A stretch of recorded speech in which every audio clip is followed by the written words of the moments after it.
Hello. Welcome to the Bore You to Sleep podcast.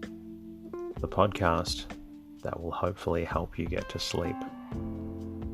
I am going to read an open source book, one that is not particularly interesting, but one that is hopefully boring enough to get you to sleep. The Red Cross Girls on the French Firing Line. Chapter 1. Not long after the beginning of the war in Europe, 4 American girls set sail from New York City to aid in the Red Cross nursing. When they boarded the Philadelphia, they were almost strangers to one another, and never were girls more unlike. Eugenia Peabody, the oldest of the 4, hailed from Massachusetts, and appeared almost as stern and forbidding as the rock-bound coasts. Privately, the others insisted in the early part of their acquaintance that this same Eugenia must have been born an old maid. Mildred Thornton was the daughter of a distinguished New York judge, and her mother a prominent society woman. But Mildred herself cared little for a butterfly existence. With the call of the suffering sounding in her ears, she had given up a luxurious existence for the hardships and perils of a Red Cross nurse. The youngest of the 4 girls, Barbara Meade, was a very small person with a large store of energy and unexpectedness, and the last girl, Nona Davis, was a native of the conservative old city of Charleston, South Carolina. Although a mystery shadowed her mother's history, Nona had been brought up by her father, a one-time Confederate general with all the ideas and traditions of the Old South.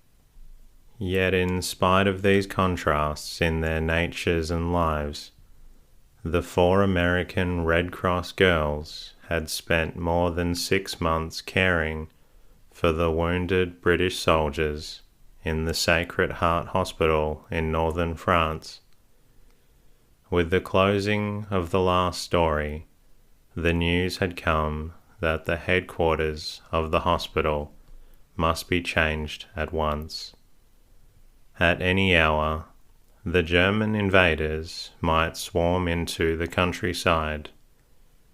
There had been but little time to remove the wounded, so not wishing to add to the responsibilities and finding themselves more in the way than of service, the 4 girls had escaped together to a small town in France, farther away from the enemy's line. Here they concluded to offer their aid to the Croix de Rouge, or the Red Cross Society of France. But this was in spring, and now another autumn has come around. One wonders what the 4 American girls are doing, and where they are living. The great square in front of the Grand Opera House in Paris surged with excited people. Automobiles and carriages, crowded with men and women, waving tricolored flags, filled the streets. It was a warm October night, with a brilliant canopy of stars overhead. Vive la France, vive la mer, the throng shouted, swaying backward and forward in its effort to draw closer to the great palace. There must have been between 5,000 and 10,000 persons in the neighborhood, for tonight France was celebrating her greatest achievement of the war. At last the news had come back that the victorious French army had driven the Germans back across the frontiers of Alsace-Lorraine. Once again, the French flag was planted within their lost provinces. In the crowd, a woman had started the singing of Marseillaise. Immediately, thousands of voices joined in the song, while thousands of feet kept time upon the paving stones to this greatest of all marching measures. 6 broad streets in Paris converge into a triangular square, which is known as the Place de l'Opera. From here one looks upwards to the Opera House itself, a splendid building 3 stories in height, and approached by a broad flight of stone steps. Standing within the crowd, a little to the left of the opera, was a group of 5 persons, 4 of them girls, while the 5th was a young man whose coat was buttoned in such a fashion that he appeared to have but one arm. However, the other arm hung limp and useless underneath his coat. Although their appearance and accents were those of foreigners, 2 of the girls in the little party were singing along with the French crowd. The other 2 were silent, although their faces expressed equal interest and animation. Suddenly, the singing of the street crowd ceased. The central door of the opera house had been thrown open, and a young woman came out upon the portico. She was dressed in a clinging white robe, and wore upon her head a diadem of brilliants, while in her hands she carried the French flag. So skillfully had the lights been arranged behind her that she could be seen from a great distance. To the onlookers, she represented the symbolic female figure of the great French Republic, Liberté, Égalité, Fraternité. For a moment after her appearance, there was a breathless silence. Then the next, even more enthusiastic shouts resounded. Vive Chanel! Vive Chanel! Hats were thrown into the air. Thousands of flags waved, while myriads of handkerchiefs fluttered like white doves. It was a night to be always remembered by the people who shared its rapture. With the closing of the final verse of the Marseillaise, in the midst of the wild applause, the smallest of the 4 girls in the little group placed her hand gently upon the armless sleeve of her young man companion. "Tonight makes up for a good deal, doesn't it, Dick?" she queried a little wistfully. As she spoke, her blue eyes were shining with excitement, while a warm colour flooded her cheeks. The young fellow nodded.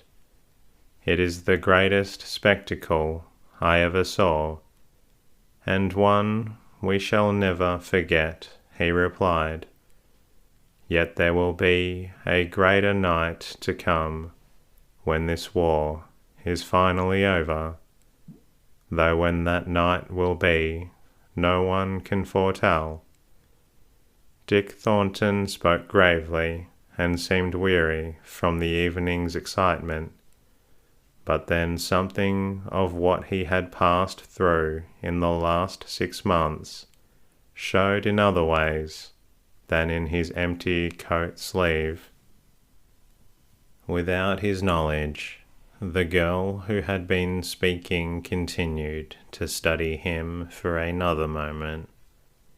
Then she turned to Mildred Thornton, who was on her other side, and whispered, "Mill, Dick is tired, but would rather die than confess it.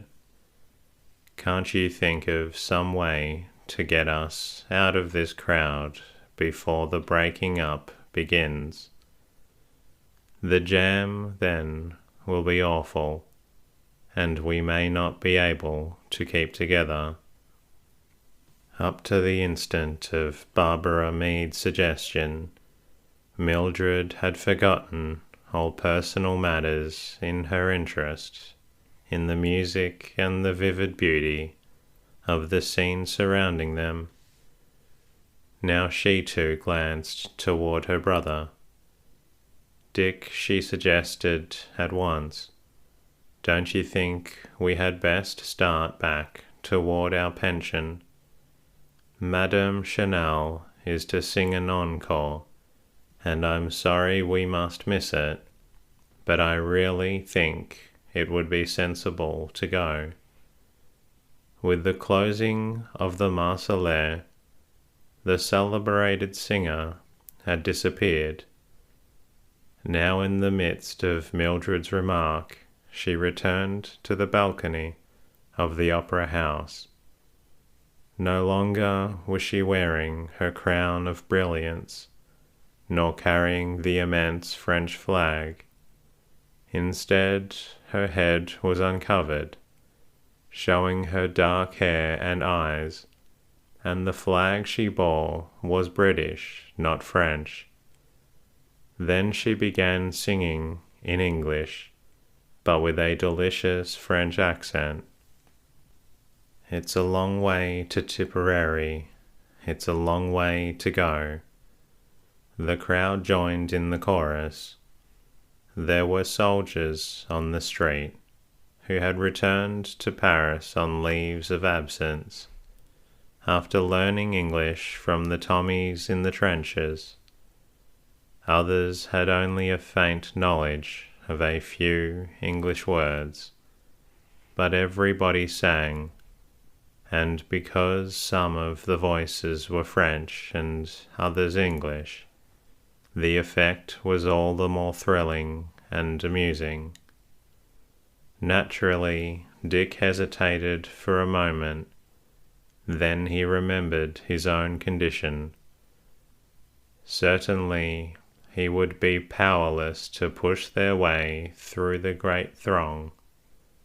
Then, if by chance rioting should break out from sheer excitement, it would be impossible for him to protect 4 girls.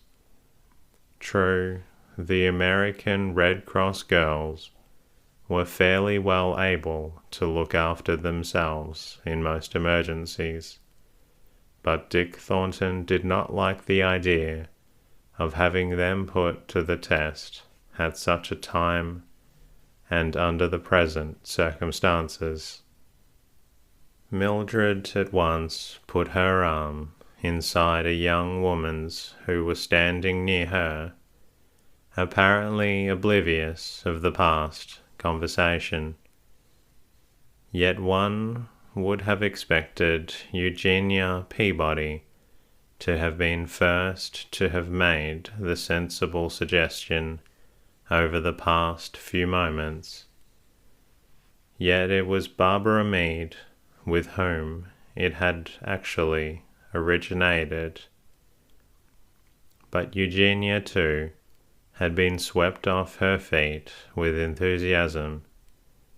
Moreover, she could scarcely make up her mind now to agree to leave, although plainly appreciating the situation.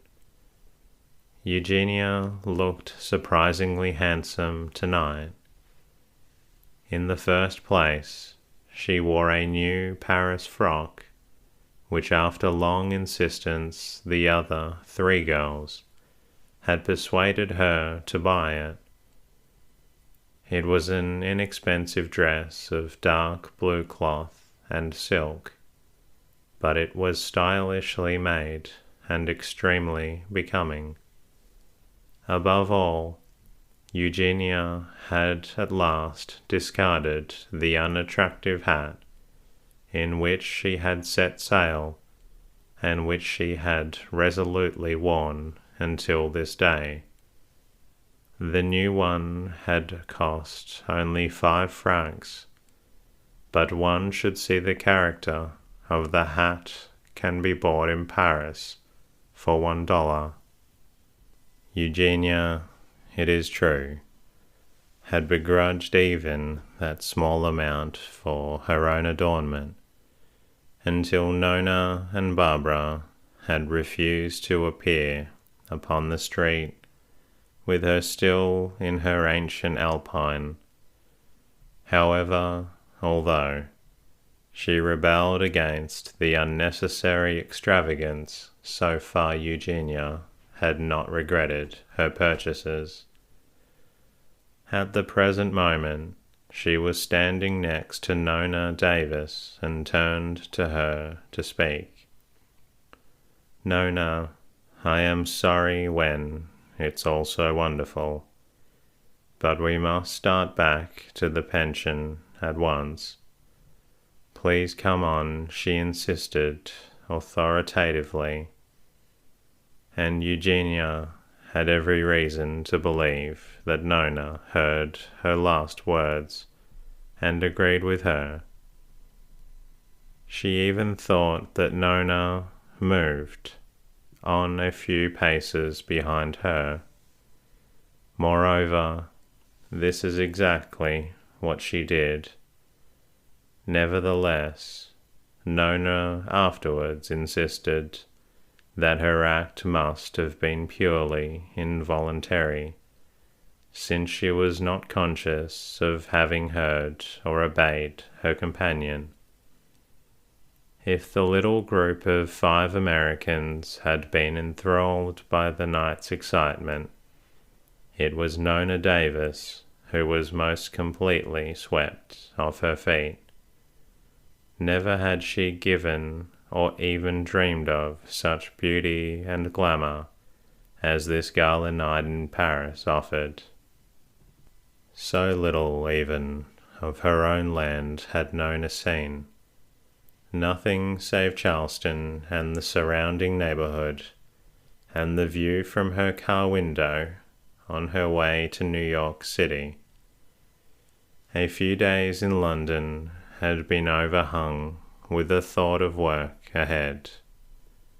But here in Paris for the past week, the 4 Red Cross girls had been enjoying a brief holiday and were completely under the spell of the fascinating, beautiful city. Upon persons with a far wider experience of life and places than Nona Davis, Paris frequently casts this same spell. Indeed, it sometimes seems impossible that a city can be so beautiful and yet suited to the uses of everyday life. Both in Paris and in Venice, one often expects to wake up and find the city a dream and not a reality. Certainly Nona had turned automatically to do as Eugenia had commanded her. But unfortunately, at the same time and the same moment, Madame Chanel finished her English song and began at once another one, which by an odd chance had a reminiscent quality for Nona. Instinctively, she paused to listen and remember. Her impression of the song was one of long ago. Nona's mother had once been in New Orleans. Now the vision came to her daughter of an old-fashioned spinet at one end of the drawing-room in her home in Charleston, and of a young woman in a white dress with blue ribbons, sitting there singing this same French verse. For the moment, everything else was forgotten. The girl simply stood spellbound until the great artist finished. Only when she began bowing her thanks to the applauding crowd did Nona turn again to look for Eugenia and her other friends. But as more than 5 minutes had passed since their warning, and as they had believed Nona following them, no one of the four could be seen. Moreover, at this same moment, the great crowd began to break up. Then, as is always the case, everybody struggled to get away at the same moment. Just at first, Nona was not alarmed at finding herself alone. She was simply bewildered.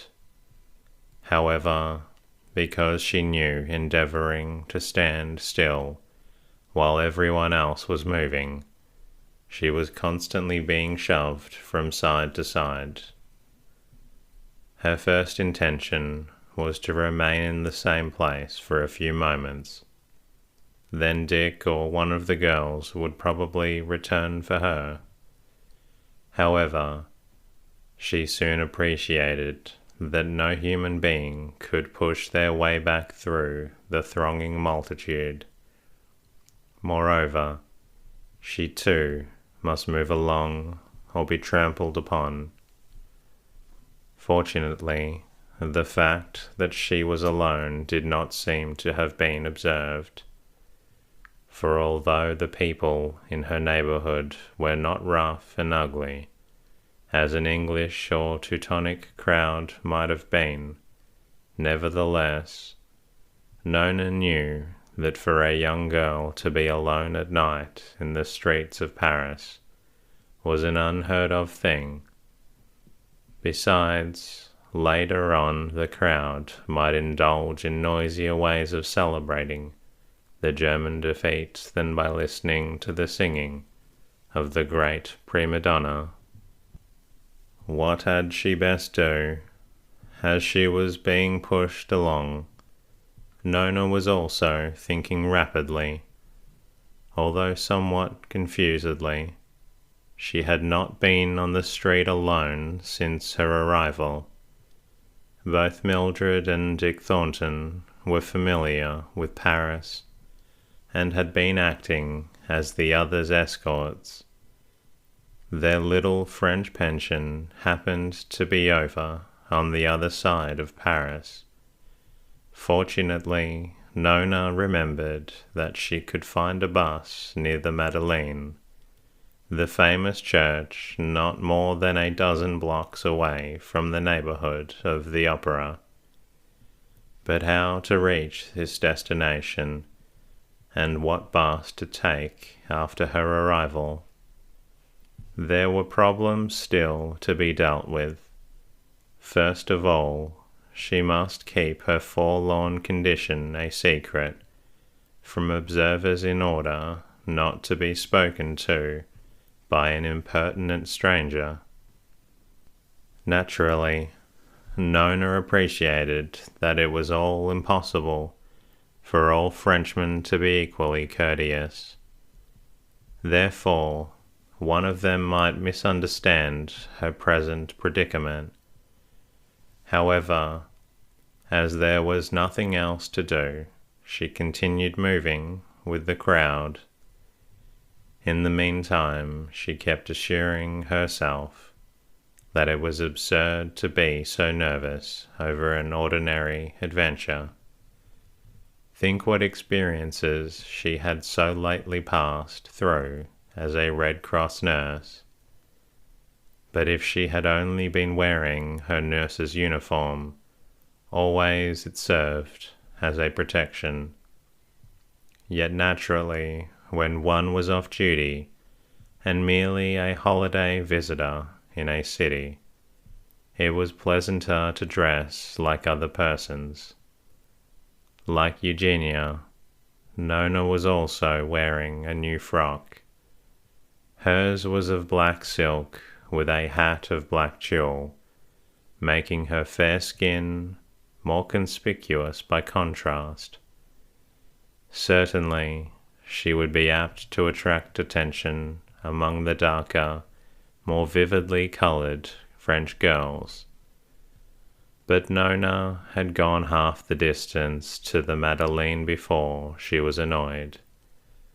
Then, just as she was about to cross the street at one of the corners, an arm was unexpectedly slipped through hers. With her heart pounding with terror, and every bit of colour drained from her cheeks, Nona looked up into the eyes of an impertinent youth. "La belle Americaine," he announced with a smile. And that concludes tonight's readings. I hope you're feeling drowsy. If you're not quite drowsy yet, feel free to listen to another episode. I look forward to bringing you more episodes very soon. In the meantime, good night. Welcome to tonight's episode, where we'll be reading from The Red Cross Girls on the French Firing Line by Margaret Vandercook. My name is Teddy, and I aim to help people everywhere get a good night's rest. If this podcast allows you to fall asleep, then I am happy that I have been able to help. It is designed to play in the background as you slowly fall asleep. If it helps, be sure to subscribe to the podcast so you don't miss an episode. And if you would be so kind, please take a quick moment to leave a rating and review in iTunes or your podcast player of choice. Your kind words and ratings help me reach more people who need a good night's rest, and I believe everyone, everywhere, deserves a good night's rest. I do want to keep bringing out more episodes, and if the show is helping you, please feel free to say hello and become a sponsor at boreyoutosleep.com. In the meantime, lie back, relax, and enjoy the readings.